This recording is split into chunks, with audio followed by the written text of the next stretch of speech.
નમસ્કાર દર્શક મિત્રો, આપ જોઈ રહ્યા છો Satyamev Jayate live news. Dabhoi Vadodara road ઉપર શનિ રવિ ટ્રાફિકનું ભારણ ખૂબ વધુ છે।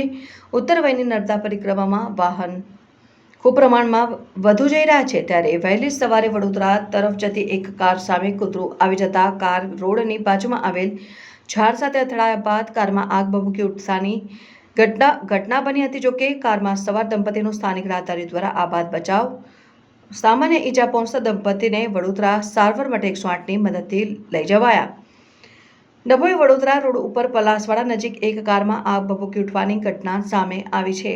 શનિવાર અને રવિવારની રજા હોય નર્મદા જિલ્લામાં ઉત્તર વાહિની નર્મદા પરિક્રમા કરવા જતા શ્રદ્ધાળુઓને કારણે ડભોઈ વડોદરા તિલકવાડા રોડ ઉપર ટ્રાફિકનું ભારણ ખૂબ વધુ છે। તેવામાં વહેલી સવારે ડભોઈથી વડોદરા તરફ જતી એક કાર ચાલકને સામે શ્વાન આવી જતા કાર ચાલકનું સ્ટીયરિંગ પરથી કાબુ ગુમાવ્યું હતું અને કાર રોડની સાઈડમાં આવેલ એક વૃક્ષ સાથે અથડાયા બાદ કારમાં અચાનક કાર આગ ભભૂકી ઉઠી હતી અને સ્થાનિક રાહદારીઓ દ્વારા કારમાં સવાર દંપતીને બહાર કાઢી લેવા અંગેનો આબાદ બચાવ થયો હતો। સામાન્ય રીતે ઇજાગ્રસ્ત થયેલ દંપતીને 108ની મદદથી વડોદરા સારવાર અર્થે ખસેડવામાં આવ્યા હતા।